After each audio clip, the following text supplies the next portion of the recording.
Saya akan buka dulu, nanti penjelasan lanjutan akan disampaikan oleh Pak Waketum dan mungkin Pak Aceh akan menambahkan juga. Teman-teman sekalian, sehubungan dengan keputusan Ketua Umum DPP Partai Golkar, Bapak Erlangga Hartarto, untuk mundur yang telah disampaikan beliau pada Sabtu 10 Agustus 2024, tadi pagi, hari ini, maka berikut respon DPP mencermati perkembangan politik di tubuh Partai Golkar saat ini. Yang pertama, DPP menghargai keputusan Ketum Erlangga Hartarto untuk mundur dari kursi Ketua Umum Partai Golkar sebagai hak pribadi beliau. Keputusan beliau dibuat secara pribadi tanpa paksaan. DPP mengucapkan terima kasih dan apresiasi kepada Ketua Umum Golkar Bapak Erlangga Hartarto.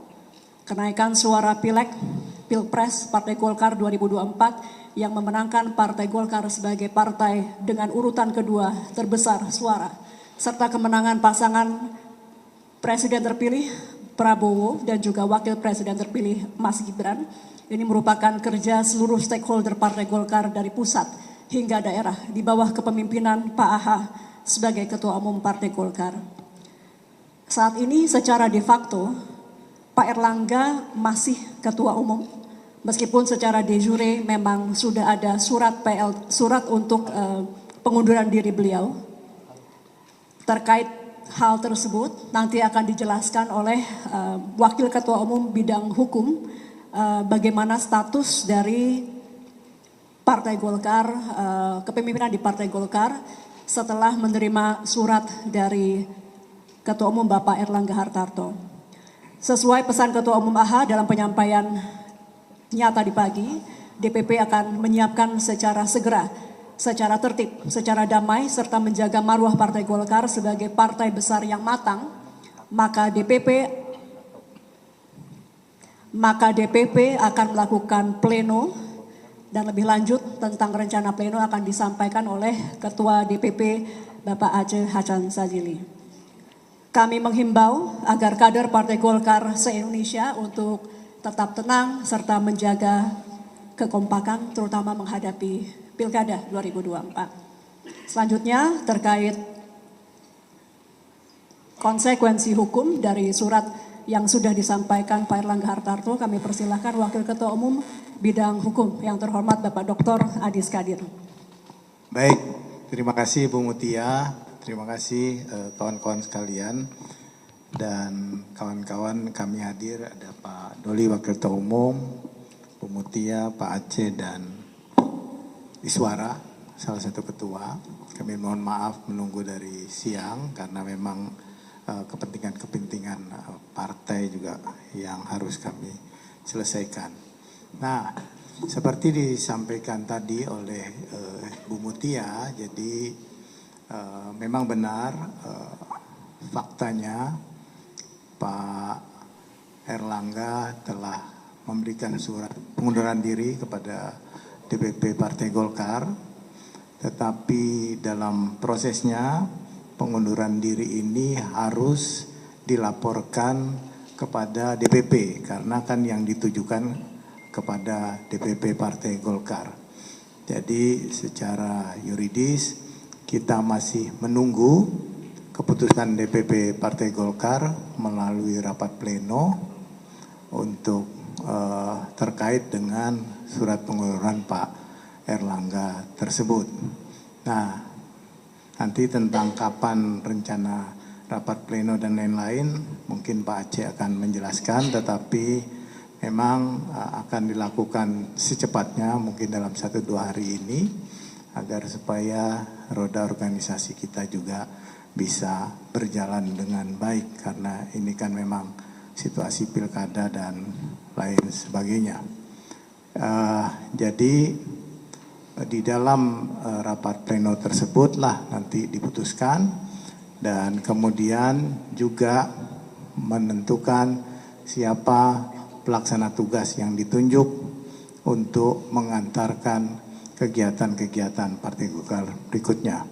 Kalau secara konstitusi mestinya PLT bisa mengawal sampai dengan proses Munas, ya, Nah, kita akan melihat nanti bagaimana dinamika di dalam Partai Golkar di dalam rapat pleno tersebut.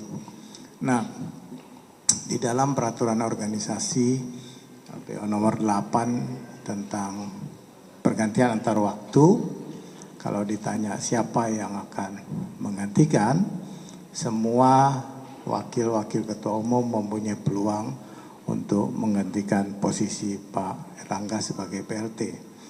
Jadi kalau ada yang menyampaikan harus ketua wakil ketua umum A atau ketua umum B, di dalam ADRT tidak disebutkan harus ke siapa, tetapi semua wakil ketua umum mempunyai kesempatan untuk maju sebagai PLT. Tetapi itu semua tergantung keputusan rapat pleno yang akan dilakukan dalam waktu dekat. Nah, kapan itu nanti akan disampaikan oleh Pak Aceh Hasan. Nah, itulah kira-kira hal-hal hukum yang perlu saya sampaikan.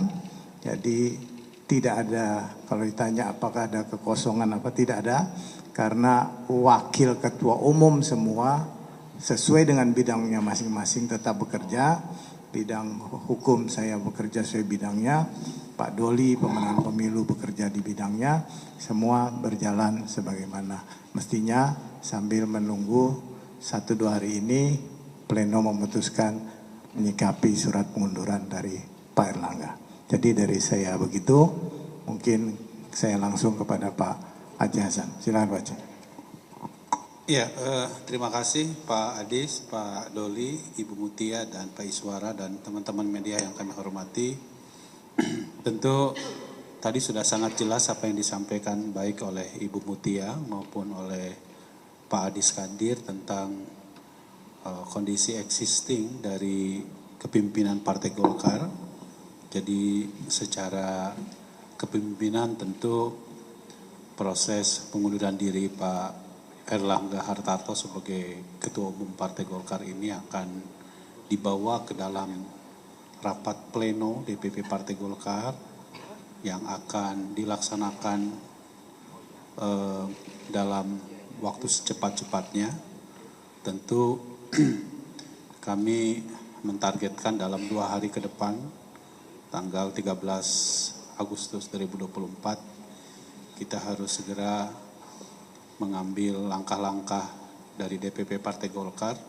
Dan tadi disebutkan oleh Pak Adis bahwa di forum pleno tersebut nanti akan ditentukan siapa PLT Ketua Umum yang akan menjalankan tugas-tugas Ketua Umum hingga menghantarkannya kepada Munas tahun 2024. Bagi kami tentu proses untuk segera melaksanakan Munas pun itu didasarkan pada kebutuhan organisasi, karena kita semua tahu bahwa di depan mata kita akan segera dilaksanakan pemilihan kepala daerah yang membutuhkan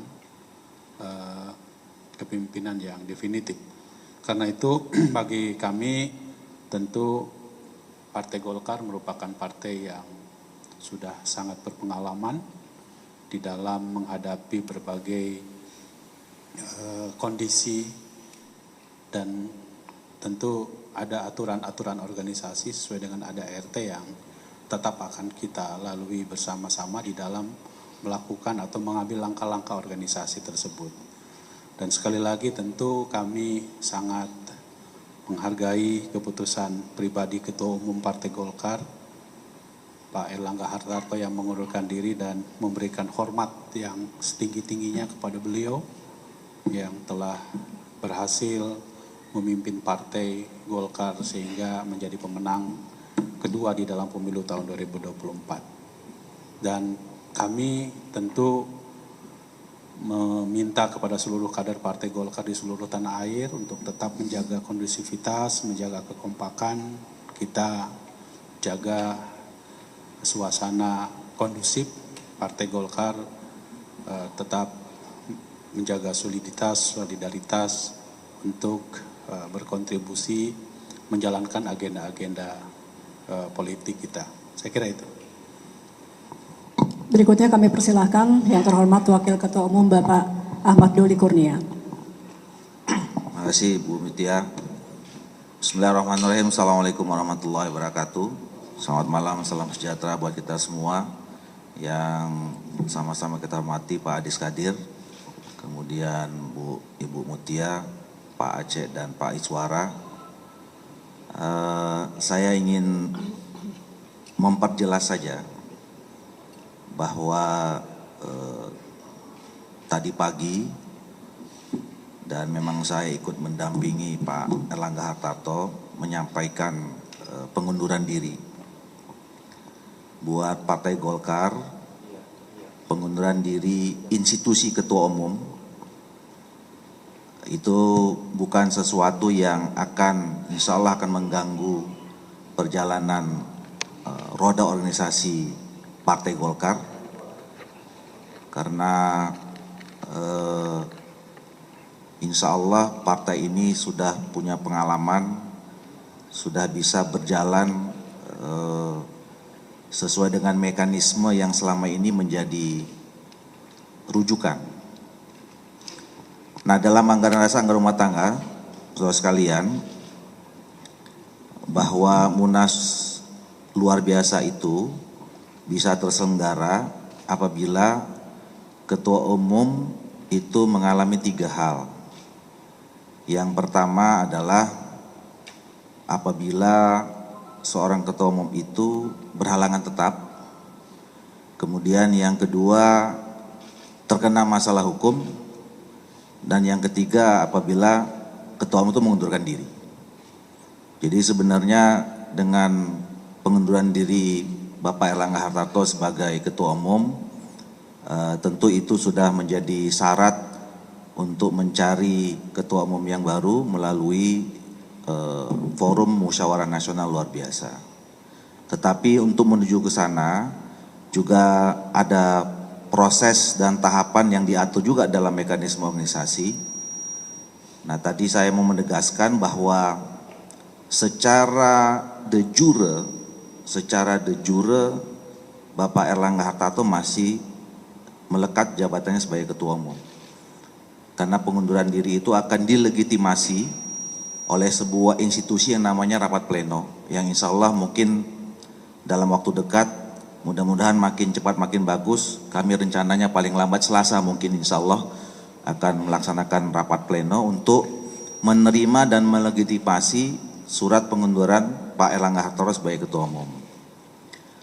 Nah, jadi kalau ditanya dari tadi pagi sampai nanti rapat pleno, siapa yang bertanggung jawab terhadap organisasi ini? Kita juga sudah membagi tugas, ya, bahwa kepemimpinan di Partai Golkar ini sifatnya kolektif kolegial. Kalau ketua umum itu berhalangan, tugas-tugasnya sudah diambil alih oleh wakil ketua umum berdasarkan bidangnya masing-masing.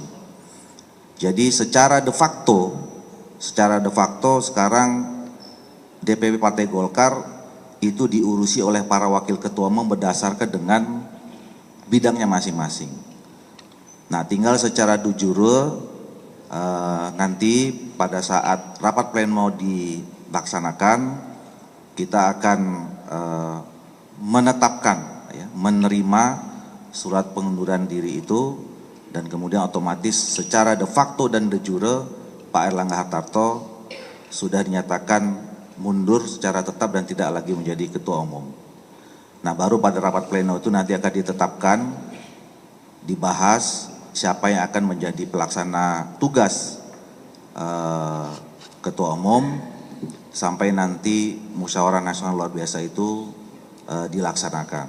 Dan betul tadi apa kata Pak Adis Kadir, kita punya 11 wakil ketua umum.